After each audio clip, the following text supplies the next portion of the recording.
Hello বন্ধুরা, কেমন আছো তোমরা সবাই? আমি চলে এসেছি পিহুর জন্মদিনের সেকেন্ড পার্ট ভিডিও নিয়ে। আর এখানে দেখতে পাচ্ছ পিহুকে এক এক করে পিহুর মাসিমণি, কাকাই আর দাদা ভাই আশীর্বাদ ছেড়ে নিল।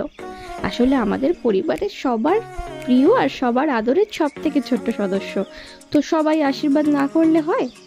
আশীর্বাদ পর্ব শেষের পরে আমরা ওকে দুপুরের খাবার সাজিয়ে দিয়েছি। খাবারে অনেক কিছু ছিল, ভাত, পোলাও, 5 রকম ভাজা, 5 রকম মিষ্টি, মাছ, চাটনি, পায়েস, আরও অনেক কিছু। তবে হ্যাঁ, পিহু কিন্তু সব কিছুর থেকে অল্প অল্প করে টেস্ট করেছে। মাম্মা রান্না করেছে বলে কথা, টেস্ট তো করতেই হবে। তো সেই মতো পিহু সব কিছু একটু একটু করে খেয়ে নিয়ে আমরা এবার চলে গেলাম ওর বার্থডের জন্য ডেকোরেশন করতে। আর ডেকোরেশনও একদম কমপ্লিট, দেখো কেমন হয়েছে তোমরা জানো। আর সে তো একদম বেজায় আনন্দে, দেখতেই পাচ্ছ তোমরা। কেমন লাগলো ভিডিওটা? আসছে থার্ড পার্ট।